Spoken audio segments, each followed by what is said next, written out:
Assalamualaikum Ustaz. Waalaikumsalam warahmatullahi Waalaikumsalam. wabarakatuh. Ustaz. Ya, rasanya, wow, Masya Allah. Ustaz, apa kabar Ustaz? Alhamdulillah. Apa? Masya Allah. Alhamdulillah. Tadi belum salaman sama tuh. Oh, iya, yang ini kelima. Ini double ini. Oh, Masya Allah. Ustaz Nuzul, apa kabar Ustaz? Waalaikumsalam. Sunnahnya tuh ketika berpisah sedikit Salaman. salaman lagi Ustaz. Oh, Nah, oke. beliau ngamalin sunnah. Masya Allah. Masya Allah. Ustaz. Ya. Iya Ustaz, senang merupakan suatu nikmat yang sangat besar bagi kita semua bisa mendapatkan waktu dari Ustadz Syafiq dan Ustadz Nuzul Hafidhahumullah Ta'ala untuk kita bersama-sama mendengarkan ulasan beliau tentang berlomba-lomba di dalam kebaikan. Kita mulai dari, kita persilakan mungkin ya lebih tepatnya kepada Ustadz Syafiq Hafidhahumullah Ta'ala. Silakan Ustadz. Jazakallah khair. Assalamualaikum warahmatullahi wabarakatuh. Waalaikumsalam. Alhamdulillah. Alladzi jama'ana 'alal huda wat tuqa. Segala puji bagi Allah Jalla Jalaluh yang telah mengumpulkan kita di atas petunjuk dan ketakwaan kepadanya. Kita melalui hari-hari yang indah, hari-hari dekat sama Allah, hari-hari tatkala kita bermunajat, kemudian kita bisa meneteskan air mata. Hari-hari di mana suara azan tatkala terdengar menyentuh hati kita dan menggerakkan kaki kita untuk ke rumah Allah. Walhamdulillahi tamla'ul mizan. Dan ingat, pujian bagi Allah itu memenuhi timbangan. Maka banyak-banyaklah mengatakan alhamdulillah. Allahumma salli wa sallim wa zid wa barik wa an'im ala sayyidina wa maulana Muhammad wa ala alihi wa ashabihi ajma'in.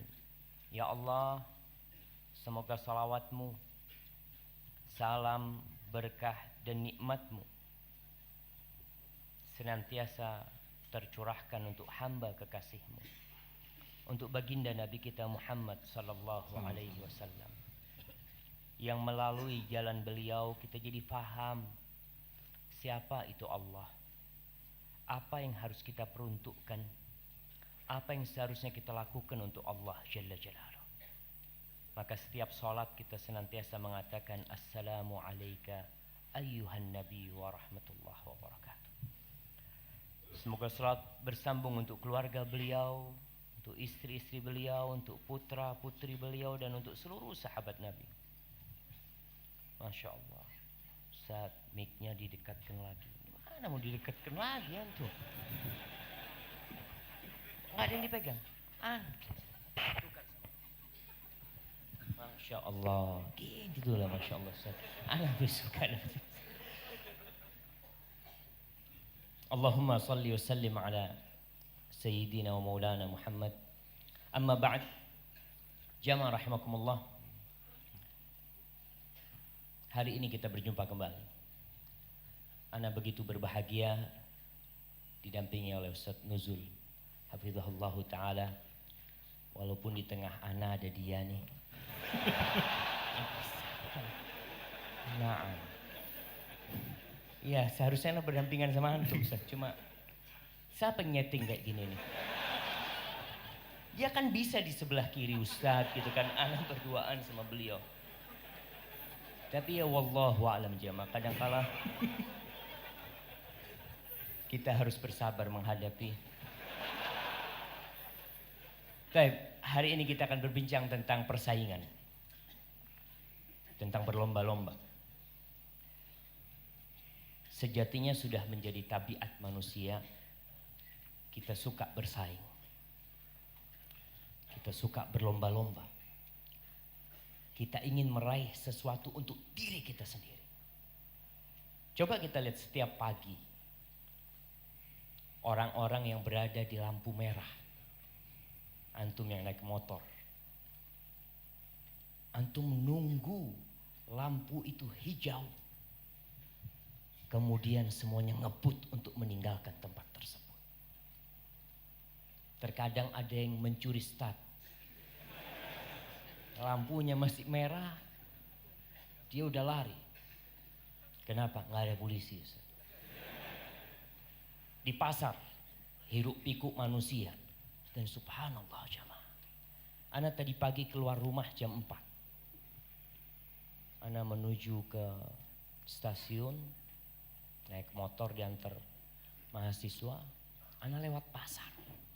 Subhanallah, jam 4 itu rame pasar.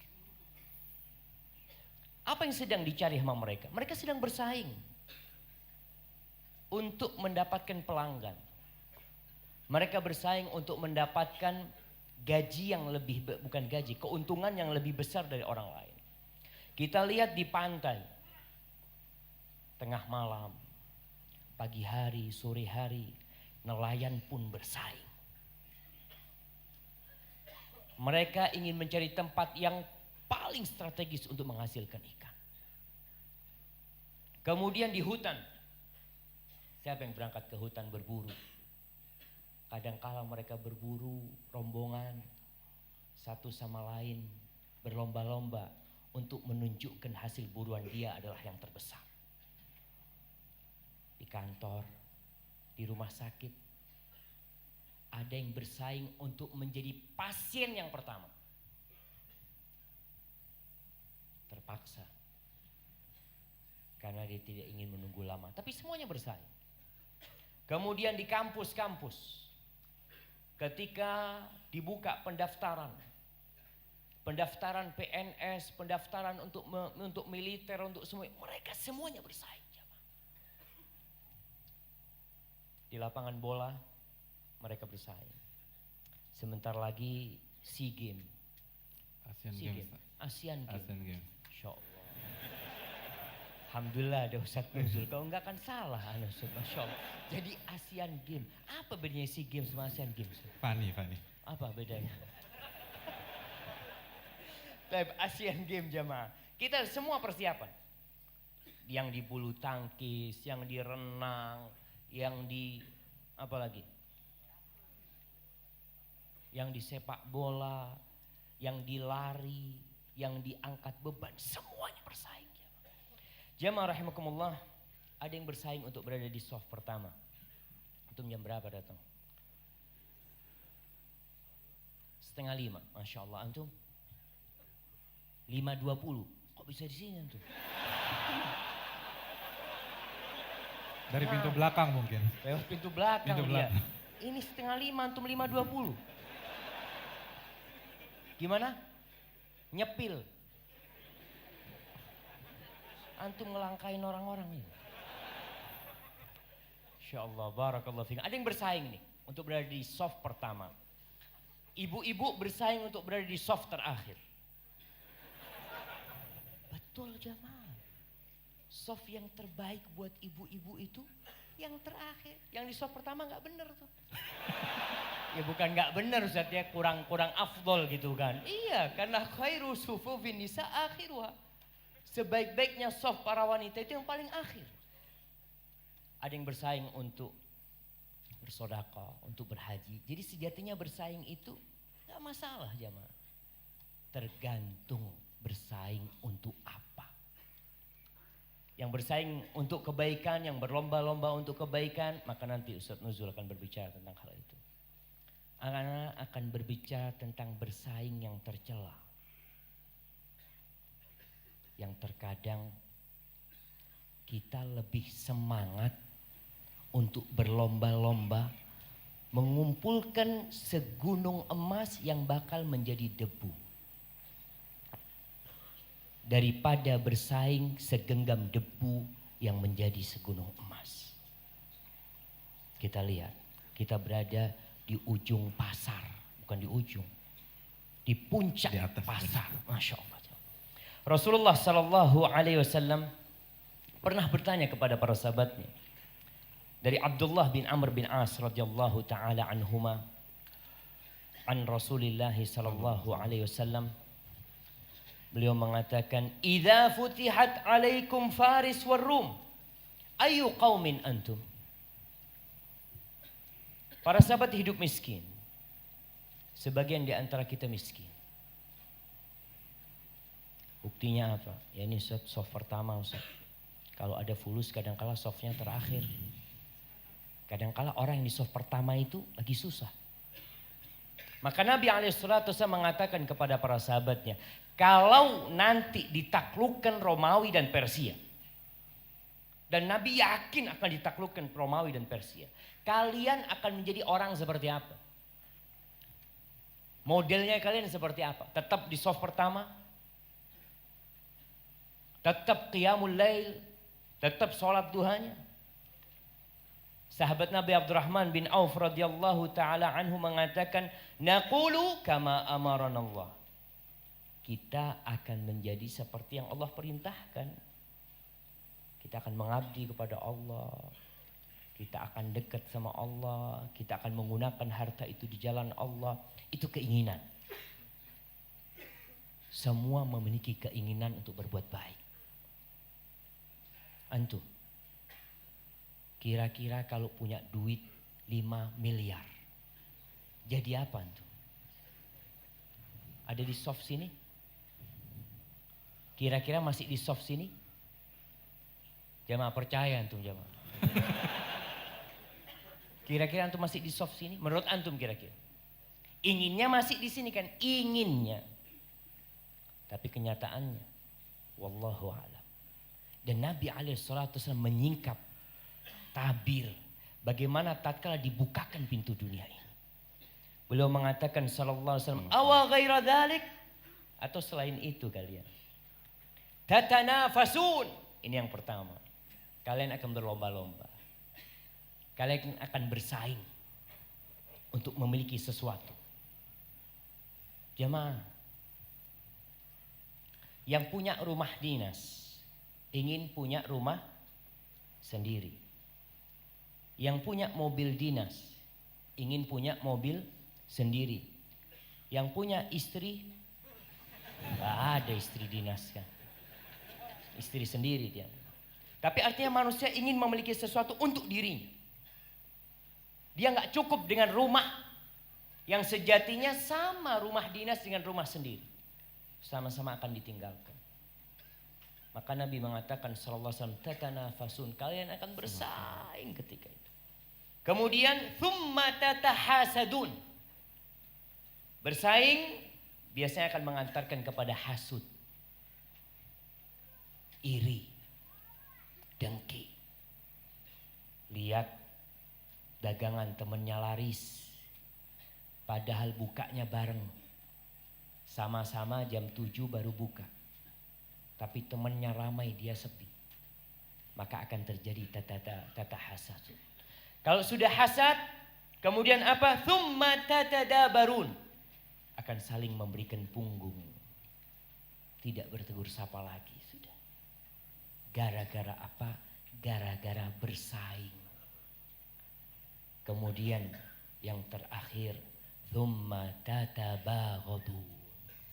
Rawahu Muslim. Lalu yang terakhir kalian akan saling bermusuhan. Saling membenci.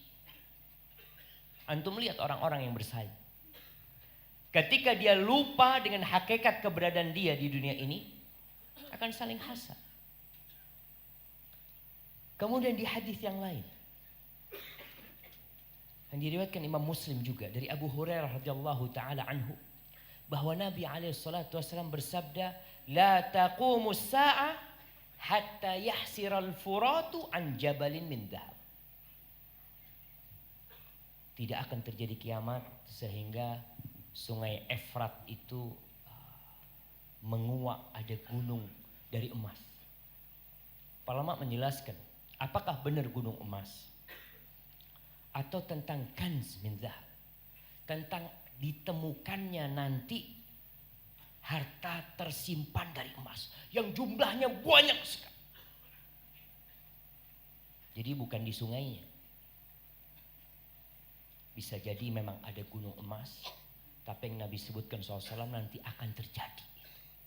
ada harta tersimpan berupa emas. Baik, beberapa waktu yang lalu di Jember itu ditemukan batu giok, gunung giok. Itu orang mau bunuh-bunuhan, berebut untuk mengambil secuil batu tersebut. Akhirnya dikasih land sama polisi untuk menyelamatkan manusia.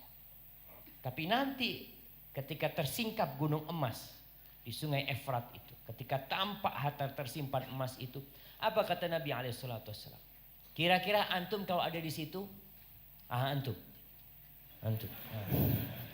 kalau ada di situ ngapain kira-kira antum? Melihat ada gunung emas, apa yang antum lakukan? Biasa-biasa aja.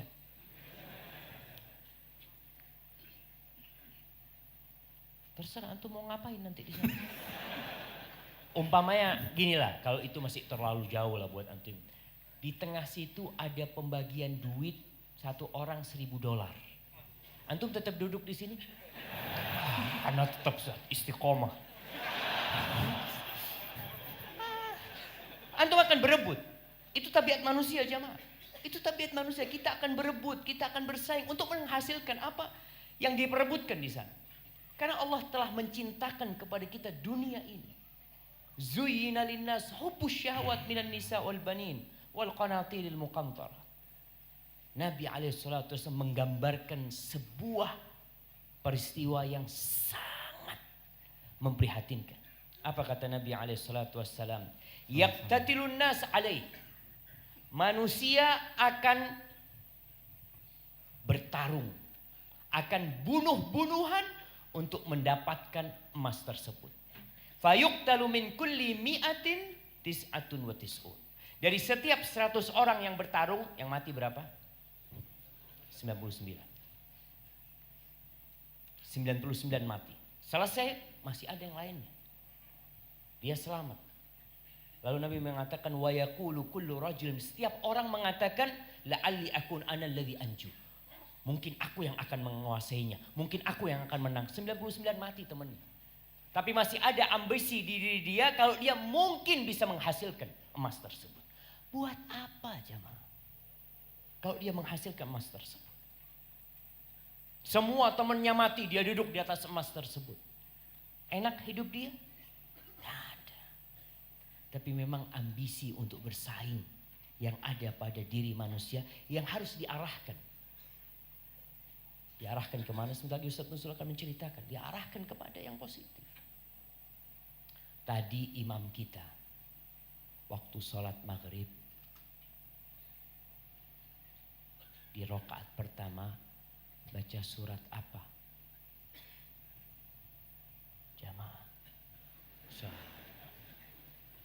Ana tadi terlalu khusyuk sholatnya Ustaz. Jadi sampai. Ya Allah jamaah, ana kasih hadiah. Masya Allah, cuma 2 hadiahnya. Oh ada lagi, tenang jamaah. Ya, bunyi suratnya gimana yang dibaca tadi? Masya Allah, barakallahu fikum, jazakallah khair. Jamaah kalau kita sholat dengerin imam, insya Allah selesai sholat imannya bertambah. Karena memang Allah sebutkan, alladzina idza dzukirallah wajilat qulubuhum wa idza tuliyat alaihim ayatuhu zadatuhum imana. Kalau dibacakan kepada mereka ayat-ayat Allah bertambah imannya. Tapi kadangkala kita enggak memperhatikan. Enggak Ustaz.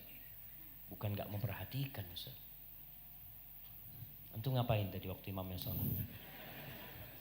Sholat juga kan, alhamdulillah. Baik. Allah sebutkan Al-Maidah ayat 35, 36, 37. Ini ayat sebelum Al-Maidah 51. Supaya kita faham Al-Quran ini satu keutuhan bersama. Ada orang yang hanya mengamalkan Al-Maidah 51, yang lainnya kok nggak diamali. Quran tuh bukan cuma Al-Maidah 51. Quran itu dimulai dengan Al-Fatihah, diakhiri dengan An-Nas. Itu yang harus kita amalkan. Di Al-Maidah ayat 35 Allah mengatakan, ya ayyuhalladzina amanu taqullaha wabtaghu ilaihil wasilah la wajahidu fi sabilihi la'allakum tuflihun. Wahai orang-orang yang beriman, bertakwalah kepada Allah dan carilah menuju Allah itu wasilah, perantara yang mendekatkan diri kepada Allah. Ketaatan. Ini yang seharusnya kita persaingkan. Yang seharusnya kita berlomba-lomba untuk menjadi orang yang paling dekat sama Allah. Wajahidu fi sabilihi la'allakum tuflihun. Dan berjuang kalian. Jangan malas-malasan. Di jalan Allah agar kalian sukses. Kemudian Allah sebutkan tentang persaingan orang-orang yang akhirnya tidak ada hasilnya. Tentang dunia yang dikumpulkan, tentang gunung emas yang diperebutkan, tentang tanah yang kadang-kala kita melihat kakak beradik tidak bertegur sapa gara-gara tanah warisan. Tidak bertegur sapa gara-gara kakaknya tinggal di rumah warisan. Allah mengatakan tentang dunia ini, innal ladzina kafar law anna lahum ma fil ardi jami'an wa mithlahu ma'ahu liyaftadu bihi min adzabi yaumil qiyamah ma tuqbila minhum walahum adzabun alim. Sesungguhnya orang-orang yang kafir, andai kata mereka memiliki dunia ini yang kita lagi perebutkan, memiliki pasar ini, memiliki Jakarta ini, memiliki Jakarta kecil yang sedang dibangun, memiliki Jawa, memiliki dunia, dan double bukan satu milik dia. Dia ingin menebus dirinya dari azab Allah, nggak diterima. Kenapa? Karena dunia ini nggak ada artinya buat Allah. Dunia ini tidak lebih daripada bangkai anak kambing yang cacat. Allah nggak akan terima. Walahum adzabun alim. Yuriduna ayyakhruju minan nar. Mereka ingin keluar dari api neraka dengan menebus dirinya dengan segala yang dia miliki. Tapi apa gunanya? Yauma la yanfa'u malun wala banun. Hari yang tidak berguna harta dan anak. Maka jangan bersaing, jangan berlomba-lomba untuk sesuatu yang bakal jadi tanah dan akan kita tinggalkan. Kita akan dengarkan dari Ustaz Nuzul apa yang seharusnya kita perebutkan dalam kehidupan ini. Fadhal Ustaz, jazakallahu khair. Barakallahu fikum.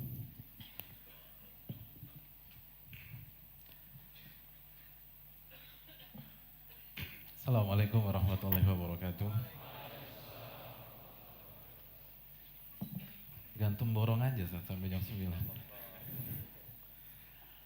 Alhamdulillah wassalatu wassalamu ala Rasulillah wa ala alihi wa sahbihi wa wala ba'd. Hadirin yang dirahmati oleh Allah Subhanahu wa taala. Sebenarnya bukan kapasitas saya mendampingi beliau di sini. Ini mulai nih. Kita sampai Ini giliran saya, Ustaz.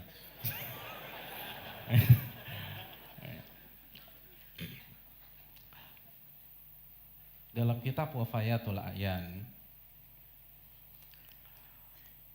ada sebuah kisah menarik.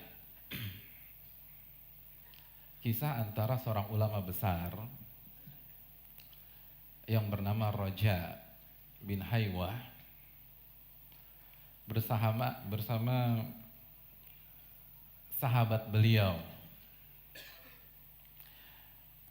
yang tidak lain tidak bukan, siapa sahabat beliau? Sahabat Raja bin Haywah, Umar bin Abdul Aziz.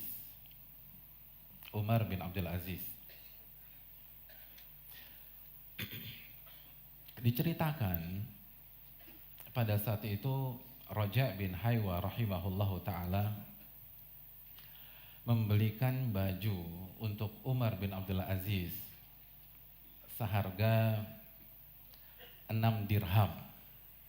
6 dirham. Murah hadirin. Gak mahal. Hanya 6 dirham. Begitu dipersembahkan kepada sang khalifah, apa kata Umar bin Abdul Aziz? Huwa ala ma uhibbu laula anna fihi lina. Kata beliau, saya suka nih baju ini. Ini selera saya banget. Dalam bahasa kita, ini gue banget nih.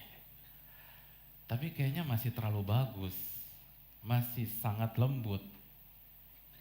Bahasanya ada yang lebih murah enggak? Ini kebagusan. 6 dirham hadirin. 6 dirham. Itu begitu Umar bin Abdul Aziz menyampaikan hal tersebut, Roja menangis secara spontanitas. Khalifah beliau dan khalifah umat Islam diberikan baju gak mahal, 6 dirham, lalu mengatakan ini terlalu bagus buat saya suka sih tapi terlalu bagus. Lalu Umar bin Abdul Aziz bertanya kepada Roja bin Haywa rahimahullahu ta'ala, apa yang membuat engkau nangis wahai Roja? Apa kata Roja? Oh ya khalifah, ingat enggak? Sebelum engkau jadi khalifah, pada saat engkau menjadi amir atau wali, wali, saya pernah membelikan engkau sebuah baju harganya 600 dirham. Lebih mahal. Tadi berapa? 6 dirham, sekarang 600 dirham. Ingat gak komentar engkau pada saat itu? Engkau mengatakan, huwa ala ma uhibbu laula anna fihi khusyunah. Ini favoritku, jadi ini gue banget juga. Tapi kayaknya bahannya masih kasar deh. Artinya ada yang lebih mahal nggak? Ada yang lebih bagus nggak? Tapi sekarang ketika engkau menjadi khalifah, lebih tinggi lagi, engkau memimpin seluruh umat Islam, tiba-tiba engkau dikasih 6 dirham dan engkau mengatakan ini kemahalan. Hadirin yang dirahmati oleh Allah. Apa jawab Umar bin Abdul Aziz? Karena tindakan beliau ini antitesis. Seharusnya semakin tinggi jabatan seseorang, fasilitasnya semakin bagus. Dan ada harga, ada barang. Barang nggak nipu kata orang pasar. Semua yang bagus itu ada harganya. Tapi beliau membuat sebuah sikap antitesis bertolak belakang. Dari 600 ke 6 dirham, ini masih kemahalan. Apa jawaban Umar bin Abdul Aziz? Ini yang harus kita renungkan hadirin. Kata beliau, inna li nafsi tawaqah. Wahai Raja, aku punya jiwa yang sangat ambisius. Nggak pernah puas, ambisius. Taqat ila Fatimah binti Abdul Malik fatazawwajtuha. Aku dulu berambisi menikahi Fatimah binti Abi Malik, dapat tuh, married sama dia, nikah sama dia. Wa taqat ila al-wilayah atau al-imara fawalaituha. Lalu aku mengincar jabatan sebagai seorang gubernur, dapat. Saya jadi gubernur. Lalu setelah itu wataqat ilal khilafah fa'adraktuha. Lalu setelah itu saya berambisi jadi khalifah. Kalau gubernur hanya berkuasa di sebuah wilayah, lalu saya dapatkan, saya nggak puas sampai di situ. Saya ingin mendapatkan jabatan khalifah yang menguasai seluruh umat Islam yang ada di permukaan bumi. Dan aku dapatkan itu. Kan gitu ya. Itu logika manusia. Logika manusia. Dan kita atau mayoritas kita itu hidup dibangun di atas pola pikir demikian. Masalah mobil aja lah, simpel. Apa mobil pertama antum ketika antum punya duit? Nggak ada yang punya mobil Ustaz di sini. Salah simpelnya. Yang cowok biasanya kan otomotif, kalau punya uang spendnya di mobil. Ini boleh sebut merek nggak sih? Boleh ya? Boleh nanti disensor aja. Kalau seseorang itu Toyota Mandit misalnya, dan gaji pertamanya dia beli Avanza, terus dapat duit lagi, kira-kira dia beli apa? Siapa yang Agya? Gak ada. Dia akan beli Rush. Dapat uang lagi, dia puas dengan Rush? Enggak. Dia akan beli apa? Aduh, masalah mobil aja khilaf di sini, Ustaz. Potensi konflik antum besar ternyata. Dia akan beli Innova. Dapat uang lagi, dia mau beli apa? Kalau dia masih mau main di SUV, dia akan beli Harrier atau Fortuner. Kalau dia ingin pilih sedan, dia akan beli Camry. Terus dia dapat uang lagi, terus dia beli apa? Dia akan beli Alphard. Dia dapat uang lagi, dia beli apa? Dia pengen touring, dia pengen off-road, dia akan beli Land Cruiser, tapi yang banci katanya, yang Prado dalam tanda kutip. Lalu setelah itu dia beli yang jantan beneran. Bener nggak nih hadirin? Itu manusia. Dan begitunya Umar bin Abdul Aziz. Namun yang membedakan kita dengan Umar bin Abdul Aziz ada kelanjutannya. Dia bilang, saya pengen nikah sama Fatimah, dapat tuh. Saya pengen jadi gubernur, dapat jadi gubernur. Saya pengen jadi khalifah, dapat jadi khalifah. Lalu dia manusia, apalagi orang yang punya jiwa besar seperti beliau, selalu akan berbicara what next, what next, what next. Lalu selanjutnya apa lagi? Lalu apa lagi? Apa lagi? Lalu dia berpikir, taqat ilal jannah fa'arju an udrikaha insyaallah. Lalu ternyata aku menemukan jawabannya. Jawabannya surga. Maka aku berharap aku mendapatkan surga itu insyaallah ta'ala. Hadirin yang dirahmati oleh Allah. Ambisi kita bersaing harus diarahkan ke sini. Jangan berhenti dari dunia. Jangan berhenti hanya di dunia saja. Harus bermain di level yang paling tinggi. Dan level yang paling tinggi adalah surga. Makanya Allah mengatakan dalam surat An-Nazi'at ayat 26, "Wa fi dzalika falyatanafasil mutanafisun." Dan untuk kenikmatan surgalah hendaknya para kompetitor itu bersaing.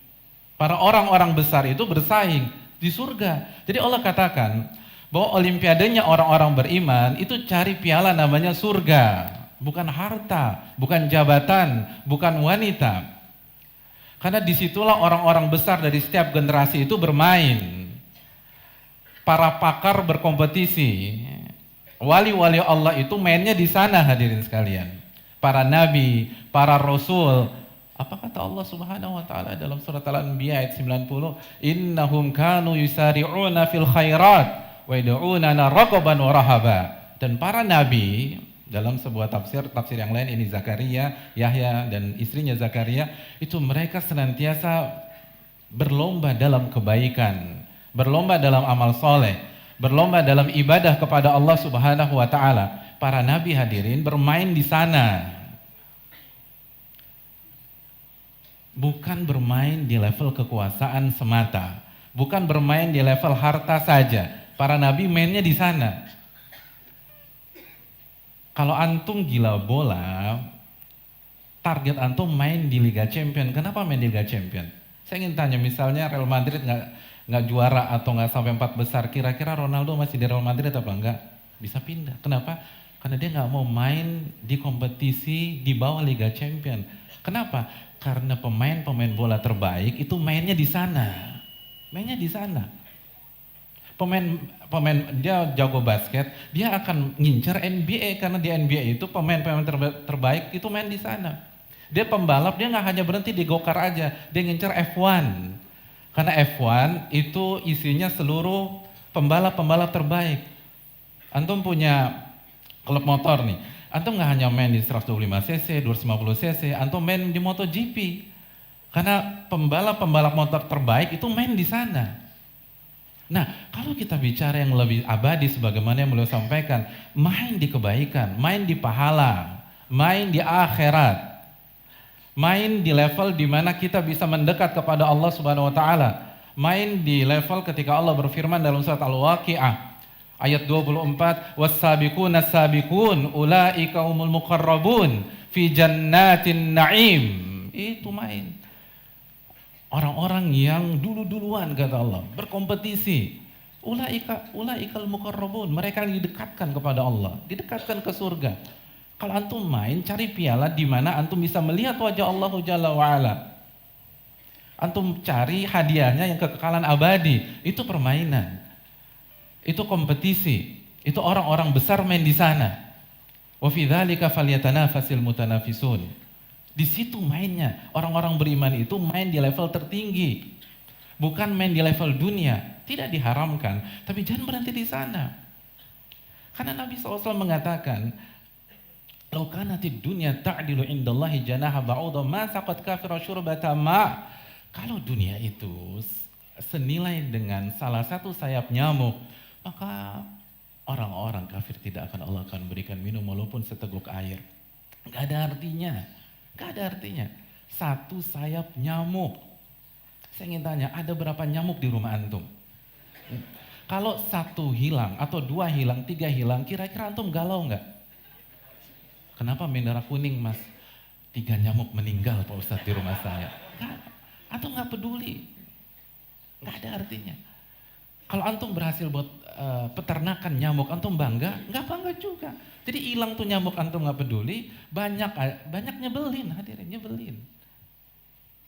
Nabi katakan itu satu sayap nyamuk, nggak ada artinya. Antum main di level atas. Itu Umar bin Abdul Aziz, dia udah puas. Jadi kalau antum pola pikirnya dunia, sebelum hijrah orientasinya dunia. Begitu hijrah pola pikirnya dunia lagi. Ya antum stagnan. Antum bukan orang-orang besar. Orang-orang besar itu selalu berpikir apa berikutnya? Apa berikutnya? Apa berikutnya? Itu Umar bin Abdul Aziz. Saya udah dapat wanita, saya Fatimah binti Abdul Malik.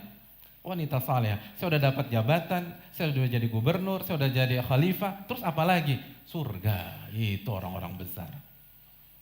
Itu areanya para nabi. Itu areanya para sahabat, itu areanya para tabi'in, itu areanya para ulama, itu areanya orang-orang yang merupakan pakar tafsir, pakar fikih, pakar hadis. Antum gabung di sana. Itu arenanya mereka. Bagaimana berbuat kebajikan. Ambisi itu harus diarahkan ke sana hadirin yang dirahmati oleh Allah Subhanahu wa taala. Karena Nabi kita sallallahu alaihi wasallam yang kita bersalawat kepadanya, yang kita cintai melebihi diri kita. Umar mengatakan, engkau aku cintai daripada seluruh pihak yang ada di muka bumi ini kecuali diriku. Apa kata Nabi? La ya Umar, hatta akuna ahabba ilaika min nafsik. Sampai aku lebih engkau cintai daripada dirimu sendiri. Sosok itu bermain di kompetisi akhirat hadirin. Seperti apa beliau berkompetisi, kita persilahkan Ustadz Syafiq Hafizahullah Ta'ala untuk menyampaikan.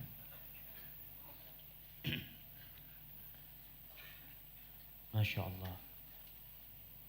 Antum kenapa berdiri? Mau komat sendiri di sana? Komat di sini, komatnya. Masya Allah. Kita sampai jam berapa? Jam 10. Ya yang jam 11 nggak apa-apa mau tidur sini. Kita berdua pulang Ustaz. Iya kita berdua. Jamaah rahimakumullah, subhanallah jamaah. Kita tadi mendengar bagaimana Umar bin Abdul Aziz rahimahullahu ta'ala ketika pada akhirnya dia tahu bahwa dunia ini tidak berarti apa-apa. Dia akhirnya rindu kepada surga Allah Jalla Jalla dan ingin meraihnya. Kita lihat bagaimana para nabi. Mereka bersaing untuk mendapatkan surga Allah. Nabi kita Muhammad sallallahu alaihi wasallam. Mu'ad bin Jabal itu kalau sholat Isya biasa sholat di Masjid Nabawi. Kemudian habis sholat Isya dia pulang ke kampungnya. Kampungnya itu namanya Bani Salimah. Dia jadi imam sholat isya di Masjid Bani Salimah yang sekarang dikenal dengan nama Masjid Qiblatain di Madinah tuh. Jadi dia sholat isyanya 2 kali. Yang pertama wajib bersama Nabi SAW menjadi makmum, kemudian dia jadi imam di Masjid Bani Salimah. Suatu hari Mu'ad sholat baca Al-Baqarah. Ada satu jamaahnya kabur jemaah. Gimana nih baca Al-Baqarah? Akhirnya ada masalah. Mu'ad menuduh orang itu dengan tuduhan yang tidak tepat. Akhirnya berita itu sampai kepada Nabi SAW. Nabi marah kepada Mu'ad. Afattanun ya Mu'ad. Apakah engkau mau membuat fitnah, membuat kekacauan? Kalau engkau jadi imam, bacalah sabbihisma rabbikal a'la hal ataka haditsul ghasyiyah. Karena di belakangmu itu ada jemaah yang tua, ada yang sakit, ada yang punya urusan. Akhirnya ditanyalah orang yang memisahkan diri dari jamaah Mu'ad ini. Kenapa engkau memisahkan diri? Dia ceritanya, Rasulullah, inni la a'rifu dandanataka wala dandanata Mu'ad. Aku ini nggak tahu siapa yang dicari sama Mu'ad, sama engkau juga aku nggak tahu. Cuma yang aku cari itu sih, aku minta kepada Allah masuk surga dan dijauhkan dari api neraka. Apa kata Nabi SAW? Haulaha nudandim. Sama kita. Kita tuh di sekitar itu tuh mainnya, nggak jauh-jauh. Kita minta dimasukkan ke surga dan dijauhkan dari api neraka. Dan Rasulullah SAW sampai bengkak kakinya jemaah. Kalau kita bicara bersaing ya, Nabi yang sudah diampuni dosa-dosa dia yang terdahulu dan yang akan datang, ternyata beliau tetap berusaha sekuat tenaga. Dengan tubuh beliau yang sudah tua renta sallallahu alaihi wasallam. Tetap beliau sholat malam. Kita sholat enggak? Sholat insya Allah. Iya, sholat. Tapi kadangkala alarmnya adzan subuh di setelnya. Allah ketika menyebut tentang penghuni surga, wabil ashari hum yastaghfirun, kanu qalilan minal laili ma yahja'un, wabil ashari hum yastaghfirun. Mereka sedikit tidur malamnya. Dan di akhir malam, di waktu sahur, mereka beristighfar. Rasulullah SAW ketika perang Badar, dalam hadis yang diriwayatkan Imam Ahmad dari Abdullah bin Mas'ud radhiyallahu taala anhu, dia cerita bagaimana semangat Nabi SAW untuk mendapatkan pahala, untuk mendapatkan surga. Ibnu Mas'ud bercerita, kunna yauma badrin kullu thalathatin ala ba'ir. Pada waktu menuju ke Badar, kita itu 3 orang naik 1 ekor onta. 3 orang naik 1 ekor onta. Gantian jamaah. Bukan 3 orang naik barengan, nggak jalan ontanya. Jadi 3 orang ini bergantian naik ontanya. Udah ditentukan, diatur. Fulan bersama fulan 3 orang, ini 1 ekor onta buat kalian bertiga. Kata Ibnu Mas'ud radhiyallahu taala anhu, wa kana Abu Lubabah wa Ali ibn Abi Talib zamilai Rasulullah sallallahu alaihi wasallam. Abu Lubabah dan Ali bin Abi Talib itu menjadi temannya Nabi alaihi salatu wasallam untuk menunggangi ontanya. Berangkat dari kota Madinah onta ini. Siapa yang naik duluan? Rasulullah SAW. Sesuai dengan kesepakatan jarak berapa kilo harus turun. Ketika Rasulullah SAW hendak turun, apa kata Ali bin Abi Talib dan Abu Lubabah? Nahnu namshi anka ya Rasulullah SAW. Ya Rasulullah, silakan engkau terus naik. Jatahmu untuk berjalan kita gantikan. Subhanallah jamaah. Mungkin kalau kita ada yang menggantikan, alhamdulillah, jazakallah khair, syukur. Antum murid yang bagus gitu. Masya Allah. Tapi apa kata Nabi SAW? Ma antuma bi aqwa minni alal mashi. Wala ana bi aghna anil ajri minkuma. Kalian tidak lebih kuat dari aku dalam urusan berjalan. Dan aku tidak lebih butuh kepada pahala daripada kalian. Aku juga butuh sama pahala itu. Kalian naik. Bisa dibayangkan. Rasulullah SAW berjalan kaki demi untuk mendebukan kakinya di jalan Allah Jalla Jalaluhu.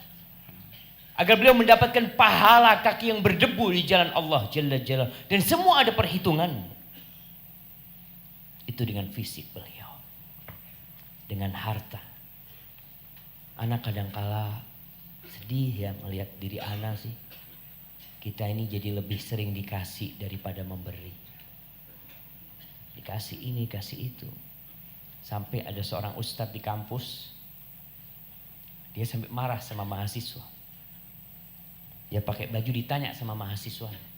Ustadz dikasih siapa bajunya Ustadz? Marah nih Ustadz. Emangnya semua bajuannya dikasih orang? Kata dia. Karena kebanyakan barangnya dikasih orang memang. Subhanallah jemaah. Rasulullah SAW ketika hijrah. Beliau hijrah bersama Abu Bakar. Di siang hari itu beliau keluar dari rumahnya. Datang ke rumahnya Abu Bakar Siddiq radhiyallahu ta'ala anhu. Beliau mengatakan kepada Abu Bakar, kita berangkat hijrah. Apa kata Abu Bakar? Fakhud bi abi ya Rasulullah ihda rahilatayya hatain. Ya Rasulullah SAW, engkau ambil salah satu kendaraanku ini. Onta yang sudah aku persiapkan untuk hijrah ini. Ada dua, satu buat engkau. Ambil mana yang kau sukai. Apa kata Nabi SAW? Bisaman, aku bayar. Beliau tidak ingin pahala hijrahnya diambil Abu Bakar Siddiq radhiyallahu ta'ala anhu. Karena naik kendaraan yang diberi oleh Abu Bakar Siddiq radhiyallahu ta'ala. Beliau ingin beliau dapat pahala hijrah itu dengan harta beliau.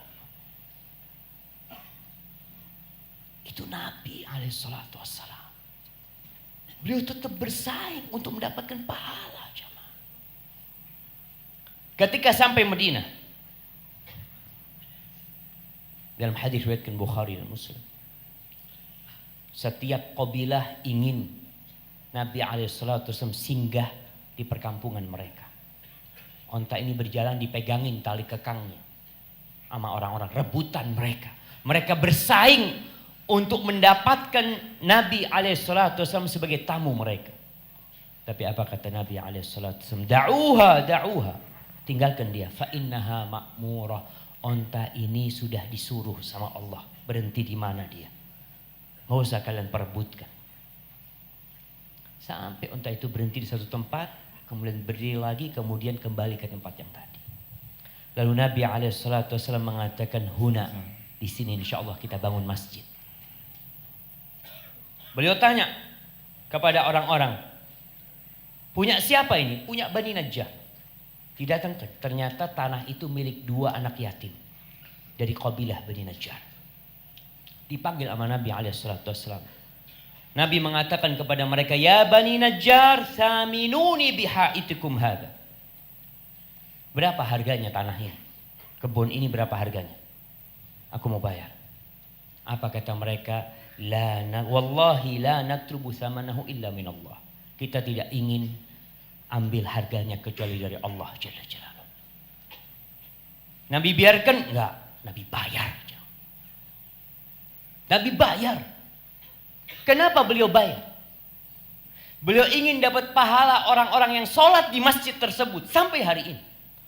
Antum bisa bayangin berapa orang yang berebut sholat di Raudhah dan pahalanya akan kembali kepada Nabi SAW karena tanah itu beliau yang beli SAW. Kita kan kadang-kala minta saja dan kita tidak pernah memberi. Dan kita merasa udah cukup. Alhamdulillah, jazakallah khair, barakallah fikum. Antum orang baik, Masya Allah, jazakallah khair. Kapan kita mau memberi?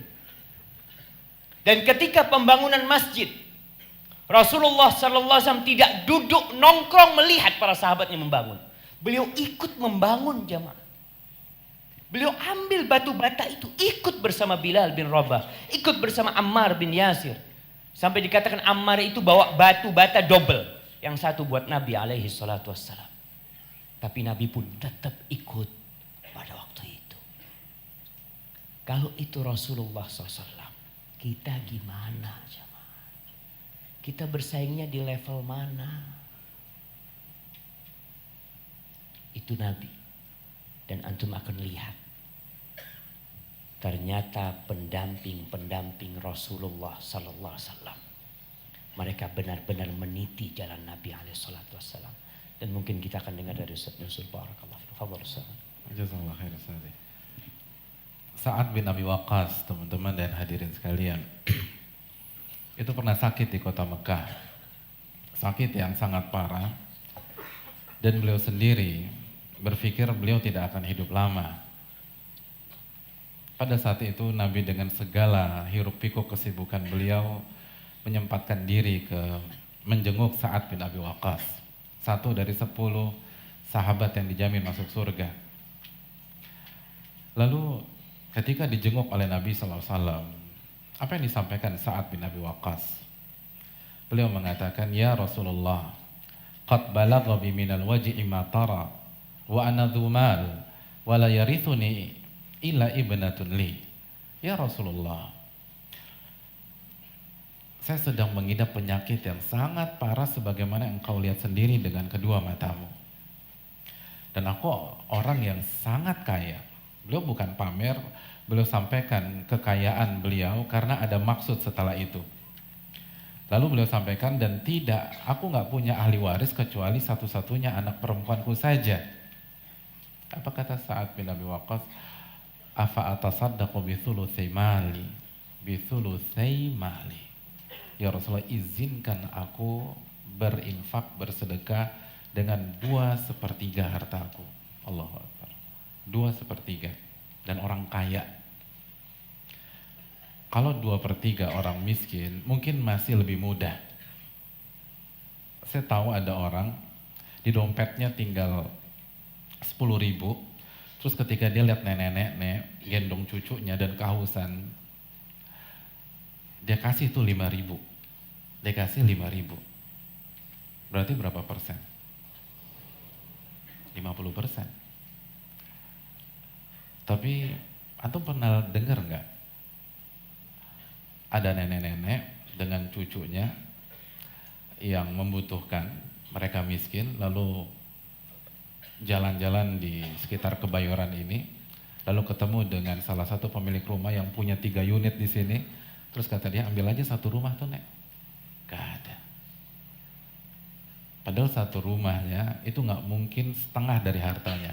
Semakin kita punya uang, semakin susah kita kasih dengan persentase yang besar. Tapi lihat bagaimana semangat berkompetisi Sa'ad bin Abi Waqqas. 2/3 hartanya. Apa kata Nabi? Lah, nggak boleh Sa'ad. 2/3 itu kebanyakan. Apa yang ada di benak Sa'ad? Semangat. Fastabiqul khairat. Beliau mengajukan proposal yang kedua. Fasyatru ya Rasulullah. Bagaimana dengan setengah ya Rasulullah? Bolehkah aku bersedekah dan berinfak dengan setengah hartaku? Apa kata Nabi SAW? La ya Sa'ad. Nggak boleh. Kebanyakan. Lalu Sa'ad mengatakan, fathuluthu ya Rasulullah. Bagaimana dengan 1/3 ya Rasulullah? Apa kata Nabi SAW? Athuluthu wa thuluthu kathir. 1/3 ya Sa'ad. 1/3 sudah banyak dan maksimal. Coba kira-kira kalau kita berada di posisi Sa'ad, apa respon kita ketika Nabi SAW menolak proposal 2/3 kita? Ya Rasulullah 2/3. Lah, nggak boleh. Terus apa respon antum? Alhamdulillah. Terus alihkan perhatian. Kita bahas masalah yang lain aja. Politik kayaknya seru nih. Biar Nabi lupa. Karena basa-basi, nggak serius. Tapi saat memajukan proposal yang kedua. Dan itu berat. setengah harta dan orang kaya. Hadirin yang dirahmati oleh Allah Subhanahu wa taala. Sebuah riwayat yang dikeluarkan Imam Tirmidzi menorehkan hal yang sama. Riwayat itu merekam bagaimana ambisi Umar bin Khattab radhiyallahu taala an untuk mengalahkan kompetitor sejati beliau, Abu Bakar As-Siddiq. Kata Umar bin Khattab radhiyallahu taala an, "Al-yauma asbiku Abu Bakar in sabaqtuhu al-yaum." Hari ini aku berambisi mengalahkan Abu Bakar As-Siddiq radhiyallahu taala an. Dan semua orang tahu mengalahkan Abu Bakar itu nggak mudah. Kita harus punya sebuah prestasi yang begitu luar biasa. Maka apa yang Umar lakukan pada hari itu?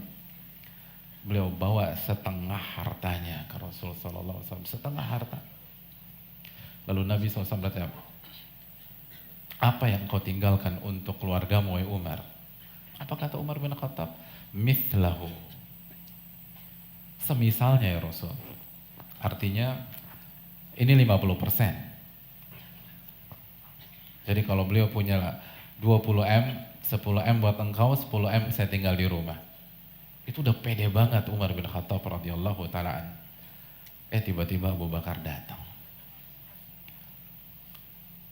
Lalu terbelalaklah mata-mata yang ada di situ. Beliau bawa harta yang sangat banyak, yang tidak pernah terfikir oleh seluruh orang pada saat itu.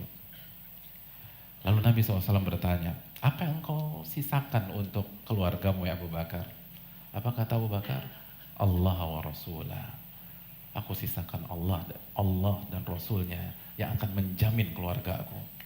Semuanya 100% diberikan ke Allah Subhanahu wa taala dan untuk perjuangan Nabi SAW. Maka Umar mengatakan, mulai hari ini saya paham saya nggak akan bisa mengalahkan Abu Bakar As-Siddiq radhiyallahu ta'ala. 100% hadirin, 100%. Dan orang kaya. Jadi kalau kita nggak ada apa-apanya, ada orang berinfak 1M, 2M, tapi tanya berapa hartanya? Kalau hartanya 50M, hartanya 40M, itu nggak ada apa-apanya. Seluruh hartanya diberikan untuk Allah dan Rasulnya. Itu profil orang-orang kaya. Gimana profil fakir miskin pada zaman itu? Harusnya kan pada seneng tuh, bayangkan orang-orang kayanya begitu. Ada yang setengah harta, ada yang seluruhnya, ada yang 2/3. Mari kita lihat profil orang-orang miskin pada zaman itu. Sebagaimana dikeluarkan Imam Bukhari, Imam Muslim. Suatu ketika datanglah orang-orang miskin ke Nabi SAW. Mengeluh. Kira-kira kalau orang miskin ngeluh, itu ngeluhin apa? Uang gedung, terus selain uang gedung, SPP, sembako, BBM. Coba kita lihat bagaimana keluhan orang miskin pada zaman Nabi SAW. Ya Rasulullah, dhahaba ahlud duthuri bil ujur. Ya Rasulullah, orang-orang kaya itu telah mengalahkan kita dengan memborong pahala yang sangat banyak. Allahu Akbar. Mereka nggak tertarik dengan mobilnya orang kaya. Mereka nggak tertarik handphonenya orang kaya. Mereka nggak mupeng dengan tasnya orang kaya. Mereka nggak tertarik dengan bagaimana mewahnya rumah orang kaya, apakah lantainya marmer atau kayu parkit, apakah di sana ada kolam berenang. Mereka peduli mereka. Apa yang mereka pikirkan? Yusalluna kama nusalli. Mereka sholat dan kita orang-orang miskin juga sholat. Jadi orang-orang kaya sholat tuh pada zaman Nabi. Orang miskin juga sholat. Wa yasumuna kama nasum. Orang-orang kaya pada puasa tuh ya Rasul. Kita juga puasa. Jadi orang kaya dulu bukan hanya puasa Ramadan, Senin Kamis, sebagai mereka Nabi Daud. Kita puasa. Walahu fadlun min amwalihim. Tapi mereka punya keutamaan dari harta mereka yang sangat banyak. Yahujjuna biha wa ya'tamirun wa yatasaddaqun. Mereka berhaji dengan harta tersebut. Mereka berumrah. Mereka berinfak sedekah. Sedangkan kita nggak bisa. Ya Allah, itu yang dipikirkan orang miskin tuh. Jadi kalau bahasa Jawa, siriknya orang miskin tuh begitu. Begitu ke masjid, ya ada orang kaya di saf pertama. Begitu puasa, ya dia juga puasa. Terus kapan gue ngalahin dia? Begitu sedekah, kita lihat dia bagi-bagiin duit tuh, mikir tuh.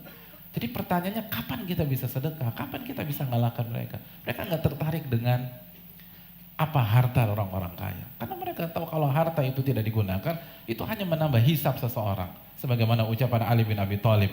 Ali bin Abi Thalib mengatakan apa? Harta itu kalau haram adab, kalau halal hisab. Satu dari dua opsi aja. Kecuali kalau kita gunakan opsi yang ketiga, itu infakkan di jalan Allah Subhanahu wa ta'ala. Dan ini sesuai dengan ucapan Hasan al-Basri. Apa kata Hasan al-Basri? Manafasaka fi dinika fanafishu. Barang siapa yang berkompetisi dengan Anda tentang agama Anda, lawan dia. Jadi kalau ada orang yang main ikhlas-ikhlasan sholat, ikhlas-ikhlasan sedekah, lawan dia. Kita juga harus ikhlas dalam sholat, ikhlas dalam zakat, ikhlas dalam sedekah. Wa man nafasaka fi dunyaka fa'alqi ankan ad-dhahr. Kalau barang siapa ada orang yang bersaing dengan Anda, dengan dunia Anda, udah acukan saja dia, nggak usah diurusin. Kan dunia nyamuk, tadi kita sepakat. Beliau sudah sampaikan hafizahullah, dunia itu kata Nabi seperti atau lebih buruk daripada bangkai kambing yang cacat. Jadi kalau ada orang yang bersaing, jangan panas. Tetangga yang beli mobil mewah, antum jangan shock. Kan yang bayar pajak dia, bukan antum. Kenapa antum yang shock? Jadi biasa aja. Tapi kalau ini orang kok rajin zikir, hafal Al-Qurannya banyak. Kalau dia jadi imam di di masjid komplek, dia udah baca juz 29, juz 28. Sedangkan kita maghrib aja masih maju mundur kalau disuruh jadi imam. Nah ini yang harus kita pikirkan, ini gimana nih, kok kita kalah sama dia? Apalagi kalau dia kaya juga, jangan sampai 2-0, udah di dunia kalah, di akhirat kalah lagi. Nah itu yang dipikirkan oleh orang miskin. Ini gimana sih? Kita sholat, dia sholat. Kita puasa, dia puasa sunnah juga tuh orang-orang kaya.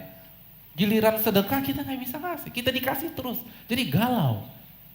Jadi orang-orang beriman kalau dikasih itu nggak nyaman. Dikasih tuh mikir, kapan kita bisa ngasih nih? Lalu diajarkanlah bocorannya oleh Nabi SAW. Apa kata Nabi SAW? Kata Nabi, tusabbihun, wa tahmadun, wa tukabbirun, dubura kulli salat, 33. Anda mau ngalahkan orang-orang kaya, gini tipsnya kata Nabi SAW. Selepas sholat wajib, bertasbihlah, bertahmidlah, dan bertakbirlah masing-masing 33 kali. Senengnya minta ampun orang-orang miskin itu. Diamalin. Bocor ke orang kaya. Iya, orang miskin punya wirid baru nih.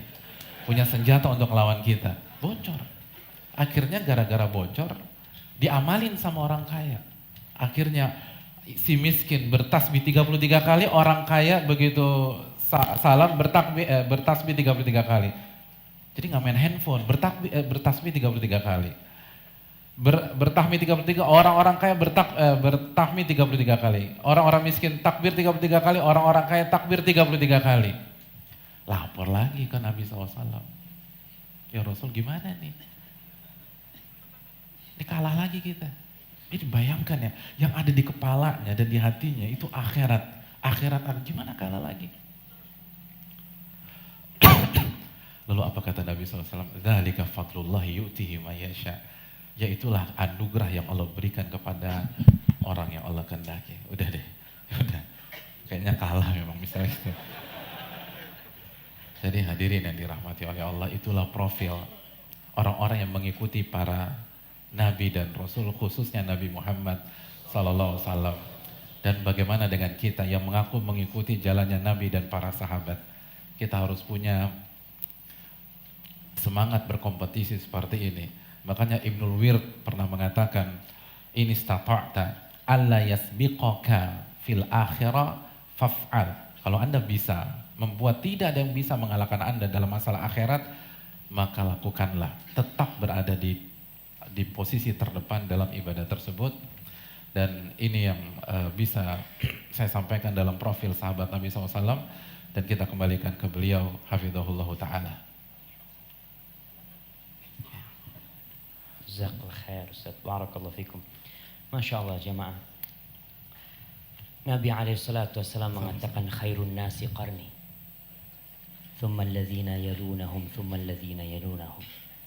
Sebaik-baiknya manusia adalah generasi di masaku, kemudian yang selanjutnya, dan kemudian yang selanjutnya. Kalau para sahabat radhiyallahu ta'ala anhum yang Allah ridha dengan mereka, mereka begitu bersemangat untuk menyaingi orang-orang kaya. Bagaimana dengan para tabi'in yang kompetitor? Ana jadi susah ngomong kompetitor. Nah, yang kompetitor mereka ini sahabat Nabi. Para tabi'in itu pesaing mereka adalah sahabat Nabi sallallahu alaihi wasallam. Disebutkan Abu Muslim Al-Khawlani, ini seorang tabi'in yang pernah dibakar oleh siapa Ustaz? Aswad Al-Ansi, salah seorang yang mengaku menjadi nabi di Yaman. Kemudian dia bisa berjalan di atas api dengan selamat. Kemudian dia sampai ke kota Madinah, bertemu dengan Umar bin Khattab radhiyallahu taala anhu. Dikecup keningnya oleh Umar bin Khattab radhiyallahu taala anhu, mengatakan, alhamdulillah, segala puji bagi Allah yang menampakkan kepada aku di umat Nabi Muhammad SAW yang diberlakukan seperti diberlakukan Khalilullah Ibrahim alaihissalam, dibakar oleh kaum. Gimana sih ibadahnya Abu Muslim Al-Khawlani? Beliau mengatakan, beliau itu kalau sudah sholat malam, kemudian kakinya capek, fa idza ta'ibat qadamah darabaha biyadih, kakinya dipukul dengan kedua tangannya. Diingatkan kakinya, dia mengatakan, ayahsabu ashabu Muhammadin sallallahu alaihi wasallam an yasbiquna bi Rasulillah sallallahu. Apakah sahabat-sahabat Nabi mengira kita akan terkalahkan, nggak bisa dekat sama Nabi alaihi salatu wasallam? Kita umatnya ini nggak bisa dekat sama Nabi alaihi salatu wasallam. Dia lagi memperingatkan kakinya agar semangat beribadah. Lalu dia mengatakan, wallahi lanuzahimannahum alaihi fil haud. Demi Allah, kita akan berebutan untuk dekat ke Nabi alaihi salatu wasallam kelak di telaga Nabi alaihi salatu wasallam. Karena meeting point kita bersama adalah telaga Rasulullah SAW. Tinggal siapa yang bisa mendekat dengan Nabi alaihi salatu wasallam adalah orang yang paling baik akhlaknya, yang paling banyak amalannya, yang paling banyak salawatnya kepada Nabi alaihi salatu wasallam. Mungkinkah kita bisa bersaing? Gak mungkin kita bisa mengalahkan sahabat Nabi radhiyallahu ta'ala anhu, tapi kita bisa mendekat dan bertemu dengan Nabi alaihi salatu wasallam. Kita lihat para tabi'in. Qasim bin Abdurrahman bin Abdullah bin Mas'ud, cucunya Abdullah bin Mas'ud radhiyallahu ta'ala anhu. Al-Imam Al-Dhahabi dalam kitabnya Siyar A'lamin Nubala menceritakan, Muharib bin Dithar mengatakan, sahibna Al-Qasim bin Abdurrahman bin Abdullah bin Mas'ud ila Baitul Maqdis. Kita mendampingi Qasim bin Abdurrahman bin Abdullah bin Mas'ud kemana? Ke Baitul Maqdis, ke Palestina. Mereka berangkat ke Palestina. Ini bagi mereka yang berangkat umrah, bagi mereka yang berangkat haji, yang terkadang pulang tidak membawa apa-apa, hanya membawa gelar haji. Karena yang dia lakukan adalah menghambur-hamburkan waktu yang mulia ketika umrah itu untuk hal-hal yang tidak berguna. Sibuk dengan HP-nya, ngobrol, hanya belanja macam-macam. Apa kata Muharib bin Dithar tentang Qasim bin Abdurrahman ini? Fakana yafduluna, dia tuh menyaingi kita, melebihi kita di apa sih? Di belanjaan dia,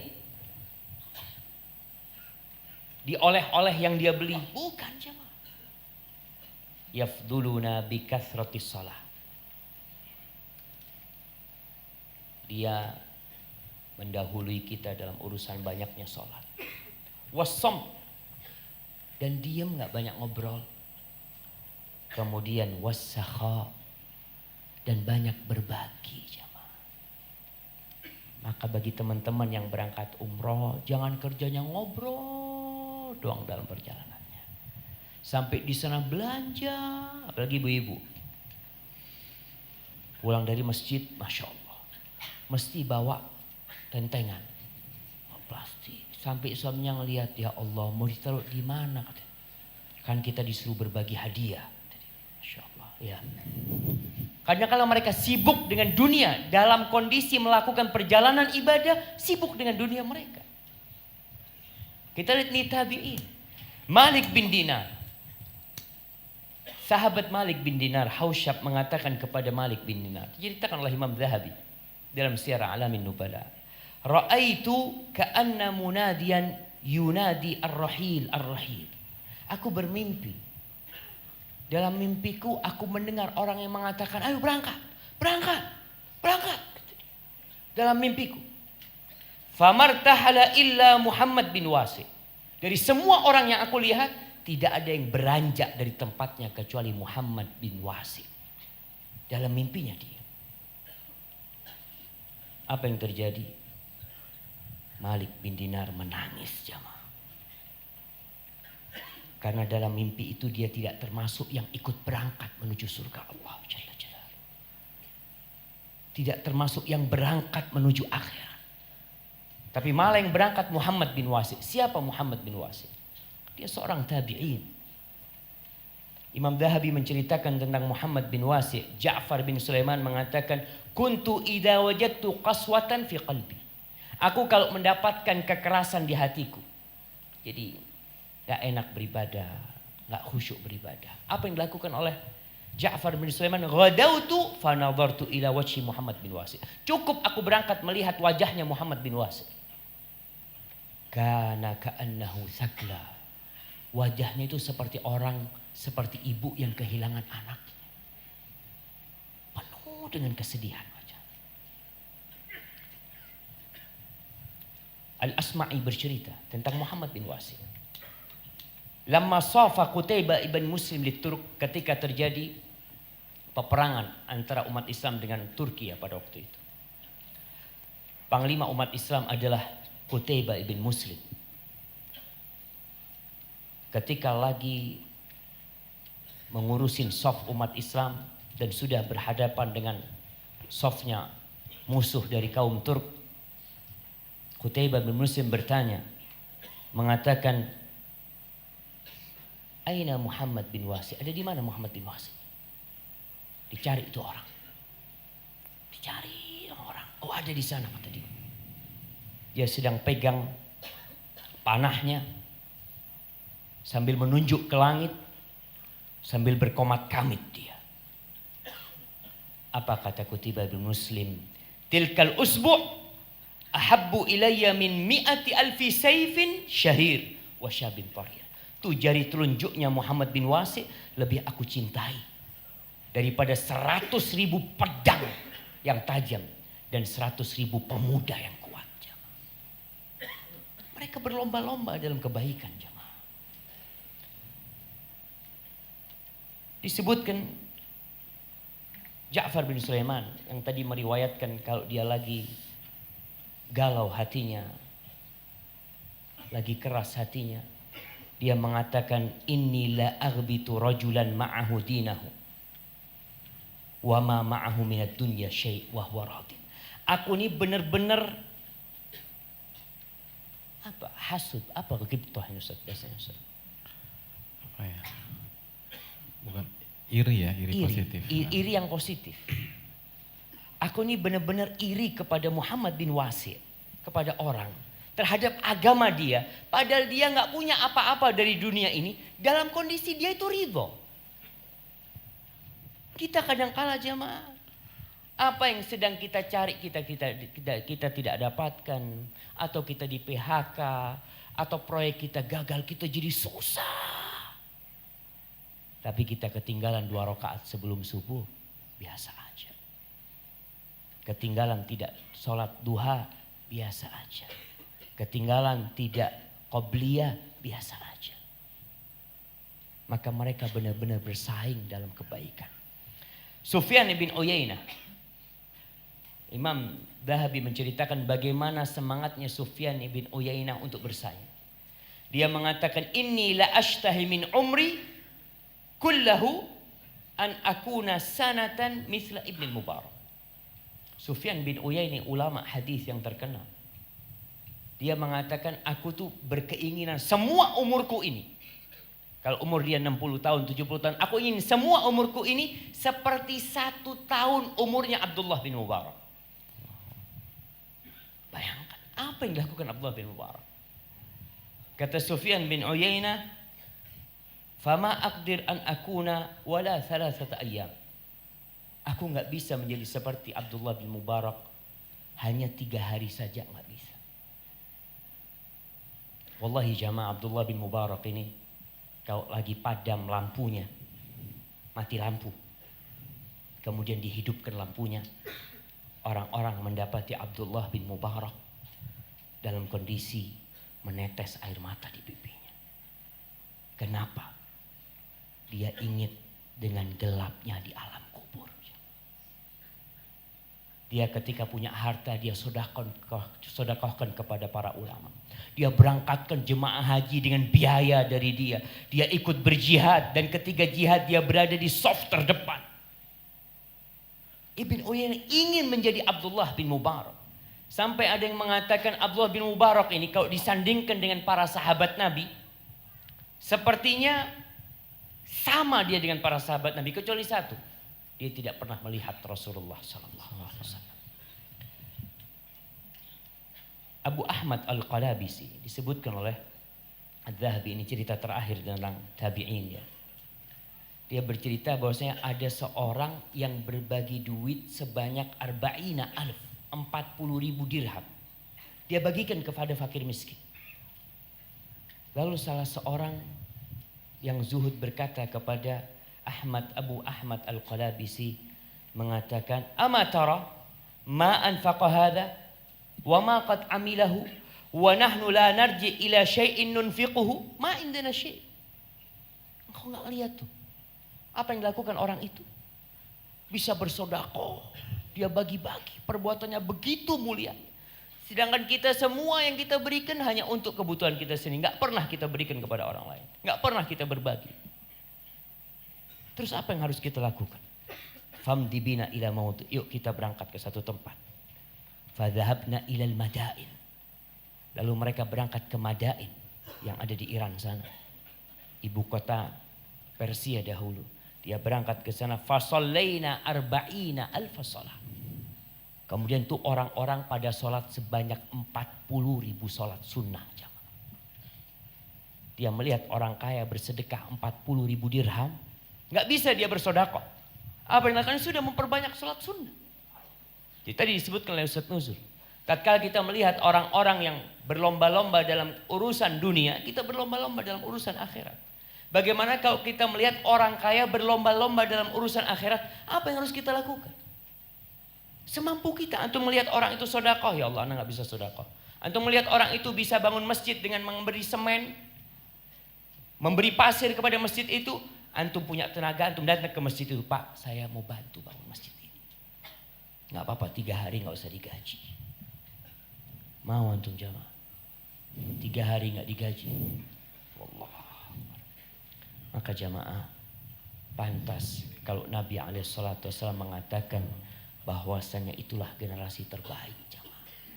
Mereka tidak terpesona dengan kehidupan dunia ini, tapi mereka benar-benar bersaing dalam urusan akhirat ini. Hadza wallahu a'lam bissawab. Mungkin ana serahkan kepada Ustaz Nuzul. Udah malam ini Ustaz. Udah malam. Nah Ustaz, ana lihat sebagian jemaah udah ada yang makan Ustaz. Enggak ngelihat. Jadi ustadznya pada semangat, dia Masya Allah. Jadi udah ada yang kelaparan Ustaz. Fadhol Ustaz. Hadirin yang dirahmati oleh Allah Subhanahu wa taala, terakhir mungkin ada pertanyaan, bagaimana kiat untuk bisa mengamalkan firman Allah fastabiqul khairat, maka berlomba-lombalah dalam kebaikan, berlomba-lombalah dalam amal soleh. bagaimana kiat bisa meniti apa yang dilakukan oleh Nabi SAW, lalu apa yang dilakukan oleh para sahabat, para tabi'in, bagaimana kiat kita bermain di level atas. Allah Subhanahu wa Ta'ala berfirman, karena satu kiat aja Ustaz ya, antum 4 yang berikutnya ya. Allah berfirman dalam surat Al-Mu'minun ayat 61, ulaika yusari'una fil khairat wa hum laha sabiqun. Mereka adalah orang-orang yang berlomba-lomba mengerjakan atau cepat-cepatan mengerjakan kebaikan. Dan mereka selalu berada di posisi pertama atau di saf pertama ketika berbicara tentang kebaikan. Hadirin, penggalan yang baru saja kita baca dalam Al-Mu'minun ayat 61 itu adalah sebuah penutupan. Sebelumnya Allah jelaskan siapa mereka. Jadi siapa sih mereka, orang-orang yang berlomba-lomba mengerjakan kebaikan dan selalu berada di saf pertama ketika bicara tentang ibadah, ketika berbicara tentang sedekah, ketika berbicara tentang sholat, ketika berbicara tentang puasa. Itu Allah jelaskan mulai dari ayat 57. Innal ladzina hum min khasyati rabbihim musyfiqun. Mereka adalah orang-orang yang berhati-hati karena takut kepada Allah Subhanahu wa Ta'ala. Oleh karena itu, kalau kita ingin selalu fastabiqul khairat, tanamkan rasa takut kepada Allah Subhanahu wa Ta'ala. Lalu yang kedua, walladzina hum biayati rabbihim yu'minun. Dan mereka adalah orang-orang yang beriman dan yakin dan percaya terhadap tanda-tanda kebesaran Rabb mereka. Walladzina hum bi rabbihim la yusyrikun. Dan mereka adalah orang-orang yang tidak mensekutukan Rabb-nya. Jadi jangan berharap kita bisa main di level paling atas kalau kita melakukan kesyirikan. Jadi tauhid harus benar, hadirin. Kita harus belajar tauhid kepada Allah, lalu kita amalkan. Lalu apa kelanjutannya? Walladzina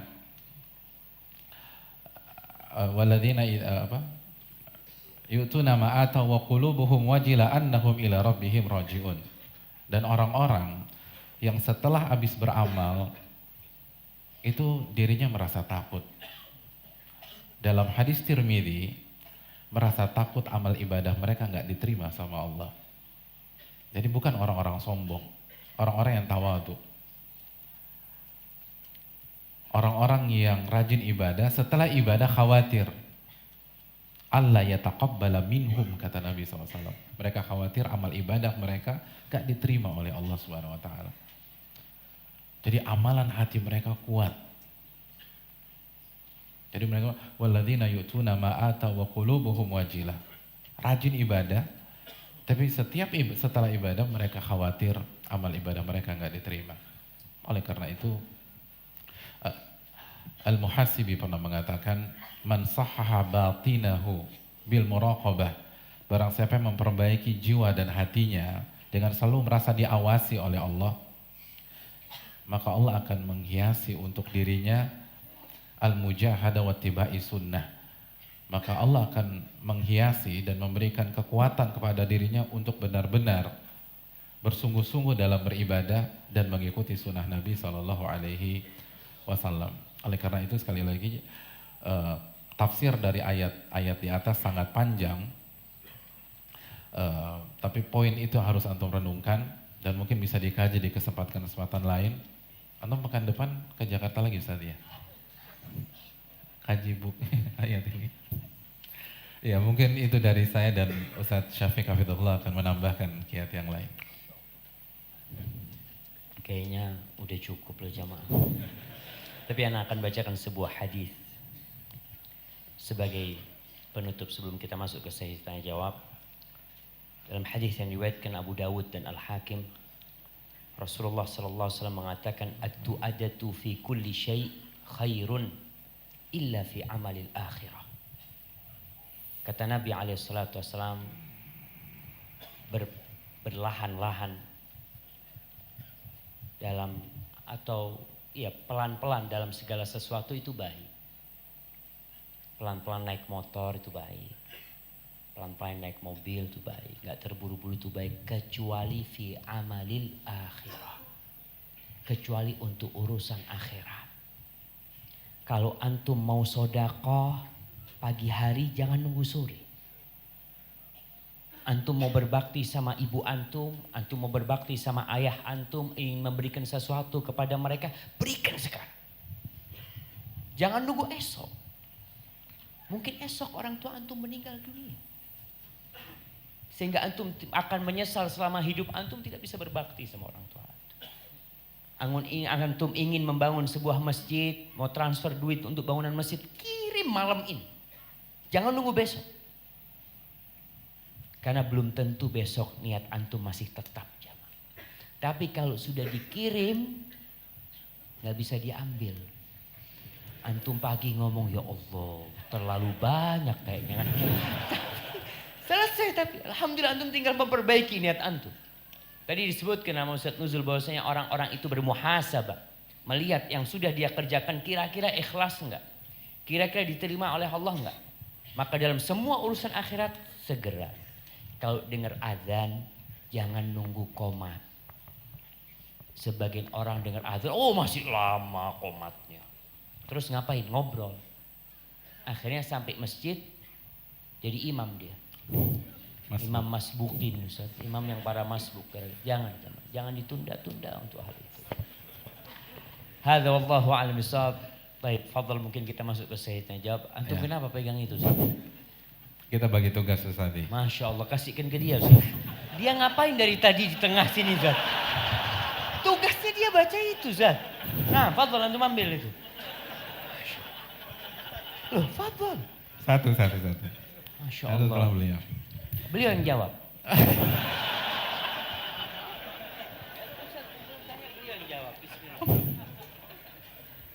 Ustaz, kalau antum yang baca, beliau yang jawab, Ustaz. Nah, fadhal, silahkan, Ustaz. Assalamualaikum Ustaz Syafiq. Ini Ustaz Syafiq, Ustaz. Saya mau bertanya kebaikan-kebaikan seperti apa yang bisa saya lakukan agar Allah ridho kepada saya, agar Allah lapangkan kesempitan saya. Karena saya adalah seorang yang baru berhenti dari bekerja dari tempat yang riba dan sedang terlilit banyak hutang.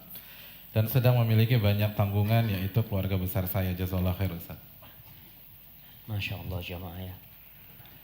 Ya ini buat teman-teman yang hijrah, yang mendapatkan banyak tantangan. Apa yang harus antum lakukan? Kalau bicara kebaikan apa saja yang harus antum lakukan? Yang pertama banyak istighfar. Karena bertahun-tahun antum menantang perang Allah Jalla Jalaluhu. Dan alhamdulillah antum sudah taubat kembali kepada Allah. Dan kehidupan antum masih lebih nyaman daripada istrinya Fir'aun. Kehidupan antum masih lebih baik daripada tukang sisirnya putrinya Fir'aun. Kehidupan antum lebih nikmat daripada tukang-tukang sihir Fir'aun.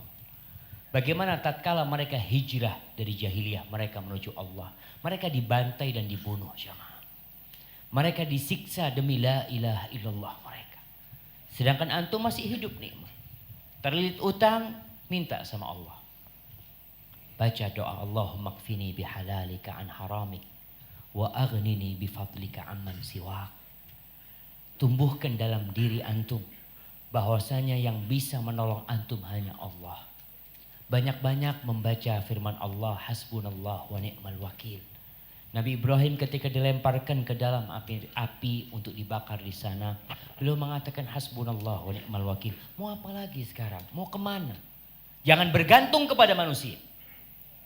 Jangan sampai ada di diri masih ada fulan yang bisa bantuin anak. Allah yang bisa bantu. Antum kalau datang ke fulan jam 9 malam tutup pintu rumahnya. Jam 12 malam tutup pintu rumahnya. Tapi Allah Jalla Jalaluh 24 jam. Antum panggil namanya ya Rabbi, dia dengar antum. Maka kenapa masih ada ketergantungan kepada manusia? Ana mau ke fulan, fulan mungkin bisa bantu ana. Silahkan jalani itu, tapi hati antum bersama Allah Jalla Jalaluhu.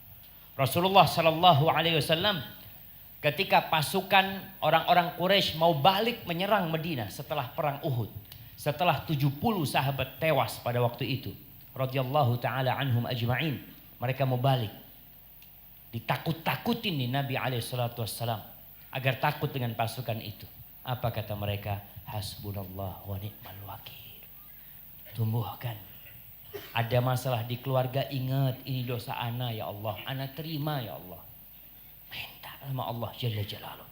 Karena semua yang terjadi dari keburukan itu kita penyebabnya.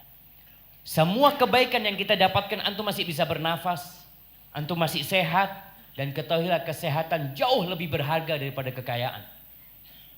Allah mengatakan ma asabaka min hasanatin faminallah wa ma asabaka min sayiatin famin nafsik. Keburukan yang ada itu dari engkau. Nggak perlu kita cari kambing hitam. Ana gara-gara kajian Ustadz Nuzul jadi miskin. Ustadz Nuzul disalahkan. Nggak ada urusan. Beliau menjelaskan hukum Allah, kemudian antum dapat hidayah dan Allah yang memberikan taufik kepada antum. Kalau akhirnya jatuh miskin, sahabat bukan jatuh miskin lagi. Jatuh sebagai tunawisma. Tunawisma, nggak punya rumah, tidur di masjid, nggak punya pekerjaan, pengangguran, makan dari mana? Dari pemberian orang. Mereka tetap berusaha untuk bekerja.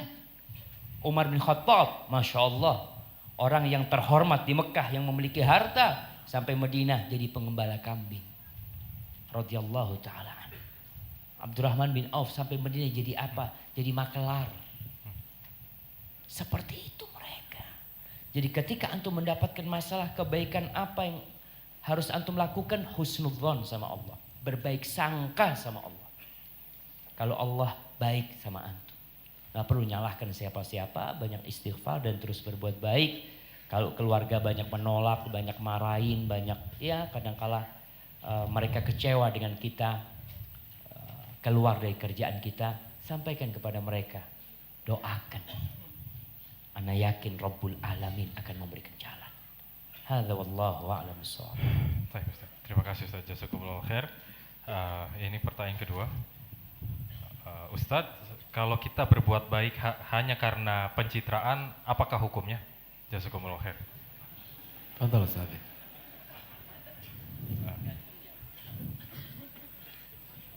Fadhal Ustaz. Ini mau berlomba-lomba dalam kebaikan. Insyaallah. Fadhal Ustaz.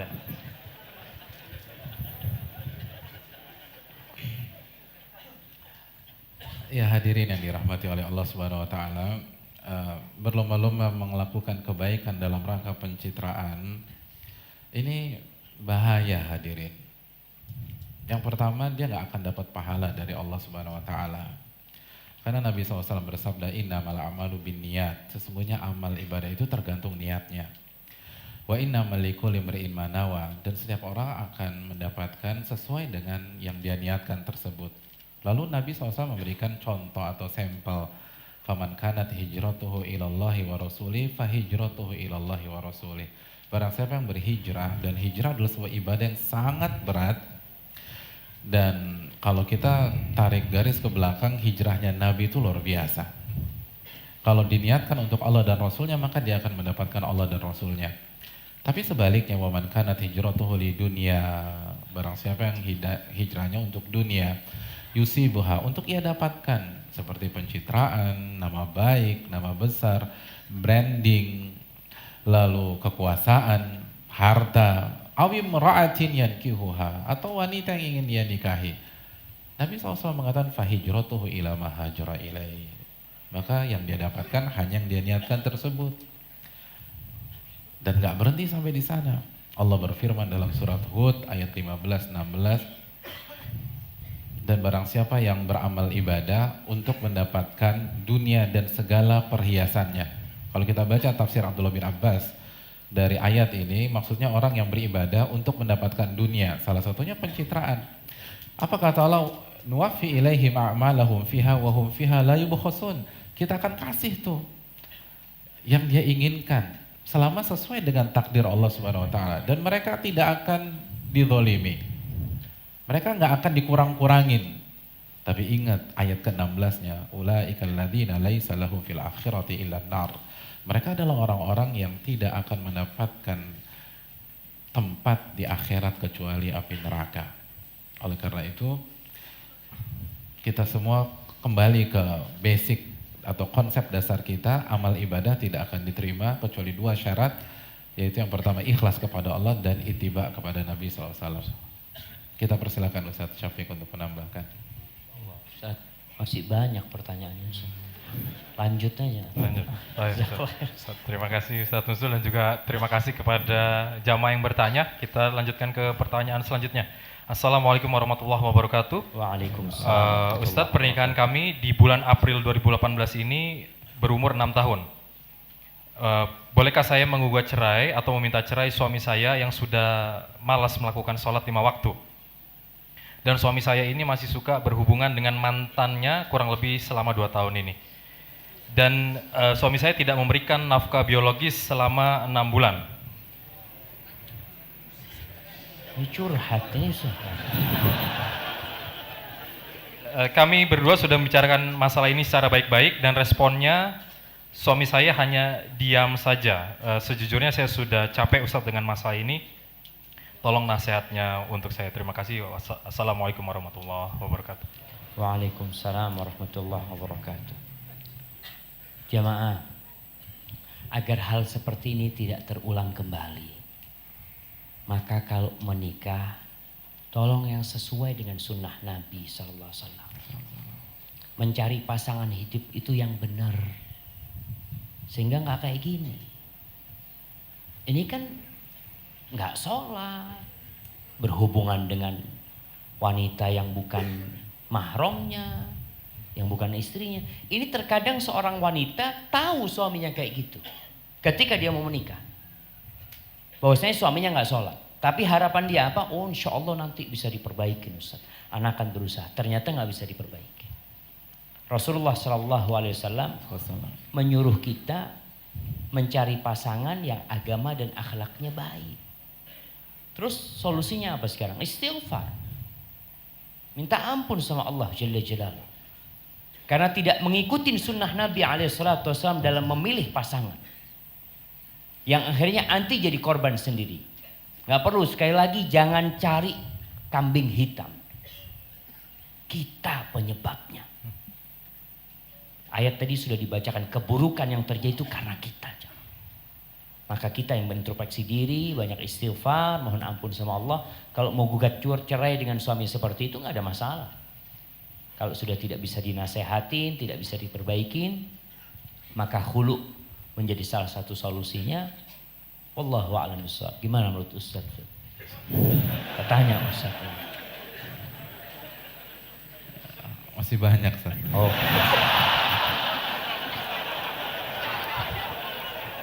Tapi mungkin sedikit aja ya. Kalau kita bicara hukum fikih sebagaimana yang beliau sampaikan hafizahullah ta'ala. Tapi jangan dilihat endingnya aja. Beliau tadi sampaikan kalau ingin gugat cerai itu boleh dengan kriteria-kriteria di atas yang sudah disampaikan. Tapi coba simak jawaban beliau dari awal sampai akhir. Si istri berjuang dulu. Jangan dikit-dikit cerai dan menyalahkan pihak lain. Biasanya kalau dia berusaha semaksimal mungkin, insya Allah ada jalan. Allah berfirman di akhir surat Al-Ankabut, "Walladzina jahadu fina lanahdiyannahum subulana." Barang siapa yang berjihad di jalan kami, baru Allah kasih petunjuk. Dan menarik sebuah penjelasan dari Imam Qurtubi, kata Imam Qurtubi, ayat ini turun sebelum syariat jihad. Dan Allah katakan dalam ayat ini, "Walladzina jahadu fina." Barang siapa yang berjihad di jalan kami. Padahal sekali lagi ayat ini turun sebelum syariat jihad yang berkonotasi perang. Artinya bersungguh-sungguh maksimalkan sebagaimana Anda berada di kancah peperangan. Nah pertanyaannya, sudahkah kita melakukan hal itu sebelum kita gugat cerai?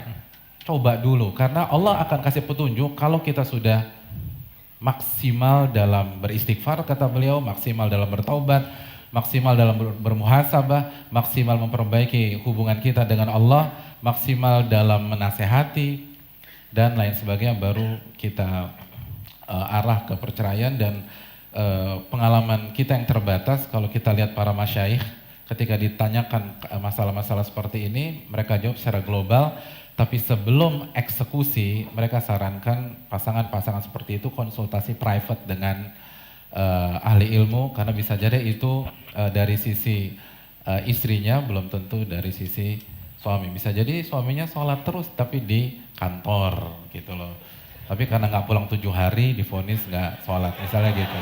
Misalnya ya saya mungkin itu. Wallahu ta'ala bisa. Baik Ustaz, terima kasih Ustaz. Dan semoga yang bertanya Allah berikan kemudahan dan pertolongan. Amin, amin. Pertanyaan selanjutnya, Assalamualaikum warahmatullahi wabarakatuh. Ustadz, saya ingin bertanya, ibu saya sampai detik ini berprofesi sebagai seorang rentenir. Saya sudah berdoa dari semenjak lama dan meminta kepada Allah agar ibu saya segera bertaubat. Pertanyaannya adalah, Ustadz, apakah saya sebagai anak juga berdosa karena mempunyai ibu yang berprofesi sebagai seorang rentenir? Dan kedua, doa apa Ustadz agar Allah mengabulkan doa saya agar ibu segera bertaubat? Jazakumullah khair. Udah.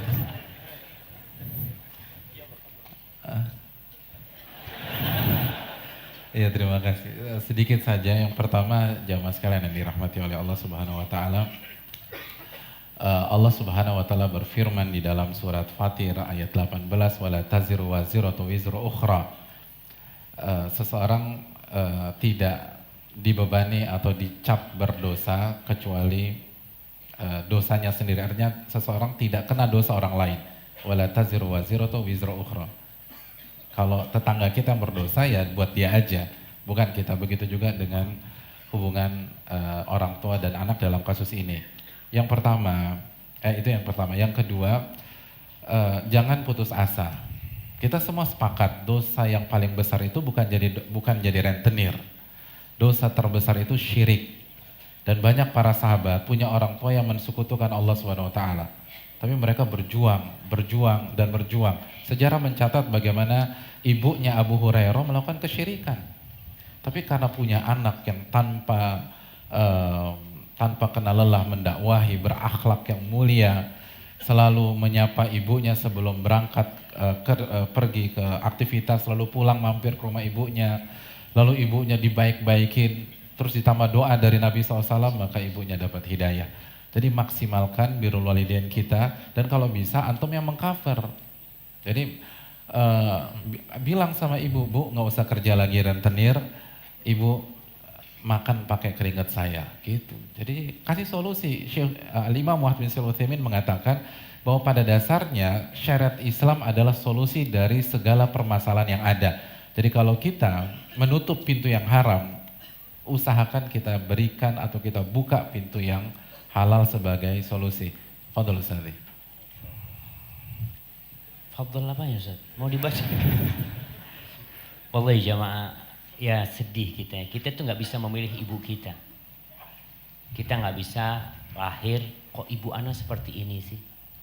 Hidup ini ujian. Tapi jadilah orang yang tatkala diuji dengan keburukan bersabar, diuji dengan kenikmatan bersyukur kepada Allah Jalla Jalaluhu. Cerita ini pelajaran buat kita bersama yang punya orang tua bukan rentenir. Syukur. Antum bersyukur, terima kasih. Lahir dari orang tua yang taat. Lahir dari orang tua yang mengajak kepada sholat.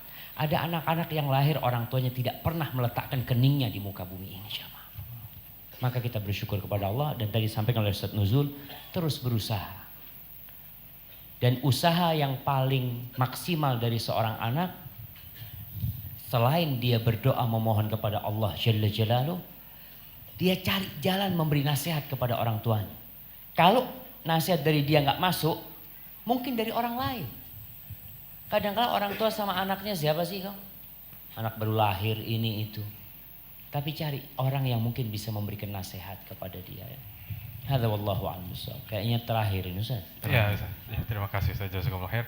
Kami juga mengucapkan terima kasih kepada jamaah semua atas pertanyaan yang diberikan, dan mohon maaf mungkin tidak semuanya bisa dijawab oleh kedua Ustadz kita karena keterbatasan waktu. Ini ada berita menarik Ustadz. Assalamualaikum Ustadz, maaf tolong sampaikan kepada yang tadi bertanya tentang berhenti dari bekerja dari tempat riba, ini ada hadiah, nanti bisa diambil di panitia. Tadi yang bertanya tadi Ustadz Syafiq Hafizahullah yang menjawab.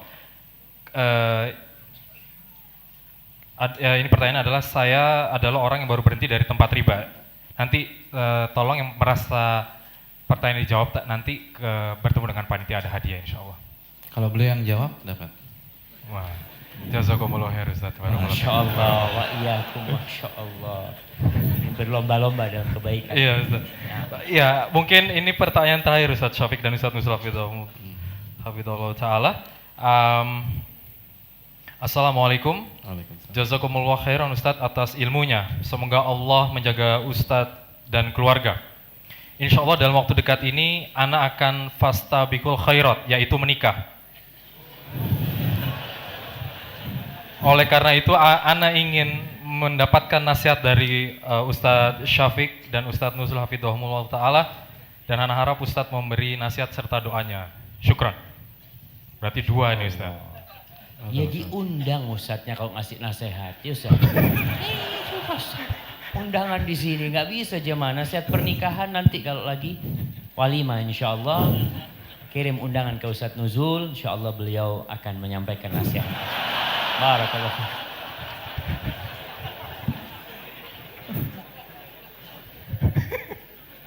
Udah. Fadil Ustaz.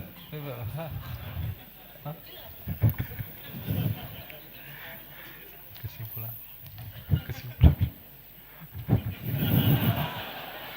Oke. Ya, nasihat singkatnya ya. Terima kasih kepada yang bertanya. Nasihatnya belajar, dan itu benar. Karena yang jadi masalah ada slogan di sebagian komunitas itu Ustaz. Slogannya tuh hijrah, nikah, berkah. Nah, yang jadi masalah analoginya gini nih, banyak orang itu hanya baca keutamaan berenang, lalu dia termotivasi, lalu nyebur di kolam 3 meter, dan dia nggak bisa berenang, dan nggak pernah belajar berenang. Ya takbir 4 kali hadirin, meninggal. Iya. Nah begitu juga banyak orang yang termotivasi bicara keutamaan nikah, tapi dia nggak pernah belajar. Nggak pernah belajar bagaimana jadi suami, bagaimana jadi ayah, gimana didik, dan seterusnya. Jadi itu tadi, banyak orang yang termotivasi tapi nggak ngerti ilmunya, maka jatuh. Nikah seperti ibadah yang lain, nggak cukup antum hanya mempelajari keutamaan sholat, lalu antum sholat dan sholat antum diterima oleh Allah Subhanahu Wa Taala. Nggak cukup antum baca tentang keutamaan puasa, lalu antum puasa tanpa berilmu, lalu puasa antum diterima oleh Allah Subhanahu Wa Taala. Jadi butuh belajar, dan terakhir Ustaz, fadhil Ustaz. Fadhil. Insyaallah. Terakhir dia Ustaz, terakhir Ustaz. Nah. Ya, terima kasih Ustaz Jazakumullah khair. Kita ingatkan kembali kepada para jamaah sekalian. Jika jamaah sekalian membawa baju layak pakai, silakan nanti ke poskonya bisa untuk di-storekan di sana. Dan juga jika jamaah berniat untuk mentransfer, silakan ke BNI Syariah di nomor 988-142-8906-060606. Lalu setelah melakukan transfer, silakan konfirmasi ke nomor 081191010205. Dan mungkin kita bisa mendengarkan sejenak kesimpulan dari kedua ahli ilmu kita. Silakan Ustaz. Masya Allah, barakallahu fikum. Baik, kembali ke awal yang kita bicarakan, berlomba-lomba dalam kebaikan. Kalau kita merenungkan ayat-ayat dalam Al-Quranul Karim yang berbincang tentang akhirat, kita selalu mendapati ayat itu mengandung semangat dari seorang hamba yang harus bersungguh-sungguh dalam meraihnya. Allah mengatakan wasari'u ila maghfirati min rabbikum.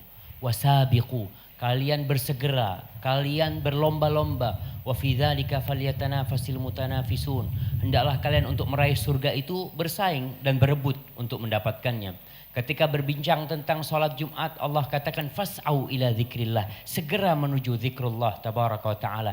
Ketika berbicara tentang Allah, Allah mengatakan fafirru ilallah, kalian lari yang kencang, jangan menoleh ke belakang, menuju kepada Allah jalla jalaluh. Kalau urusan dunia, Allah berbicara famshu fi manakibiha, cukup jalan kalian.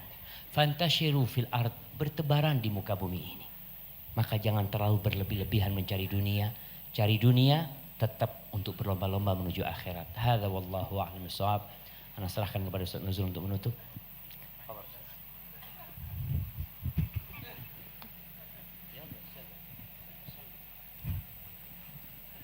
Ya, terima kasih banyak kepada Ustadz kita, Ustadz Syafiq Hafidhahullah Ta'ala. Tapi enakan ini loh Ustadz. Iya. Ya, sekali lagi, salah satu poin penting dalam masalah ini adalah bagaimana menumbuhkan rasa zuhud terhadap dunia dan punya orientasi akhirat. Dan punya orientasi akhirat bukan hidup miskin di dunia, punya orientasi akhirat bukan berarti tidak boleh berkarir di dunia, tapi sekali lagi semua yang kita kerjakan harus kita niatkan mencari ridha Allah Subhanahu wa taala dan mendapatkan pahala di kampung akhirat tersebut. Semua yang kita lakukan niatnya harus inna salati wa nusuki wa mahyaya wa mamati lillahi rabbil alamin.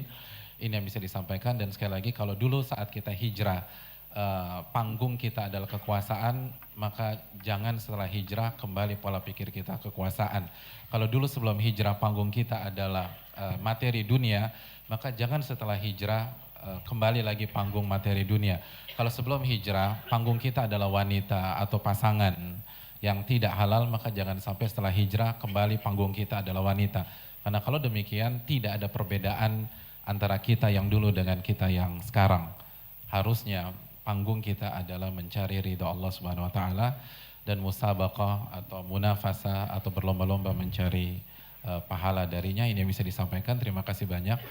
Jazakallah khair kepada Al-Ustadz Al-Fadhil, Ustadz Syafiq Hafidhahullah Ta'ala, dan juga terima kasih kepada Fani yang telah menemani kita di sini.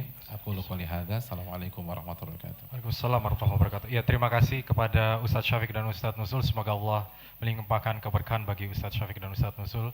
Dan juga bagi jamaah sekalian yang sudah bersabar selama kajian kita. Semoga Allah Subhanahu wa taala mengganjar dengan kebaikan yang banyak. Itu saja dari kita dan mohon maaf atas segala kekurangan. Kita terima kasih kepada pihak-pihak yang kita tidak bisa sebutkan satu persatu atas supportnya di acara kajian kita kali ini. Kita tutup dengan doa kafaratul majelis. Subhanakallahumma wa bihamdika asyhadu an la ilaha illa anta astaghfiruka wa atubu ilaik. Assalamualaikum warahmatullahi wabarakatuh.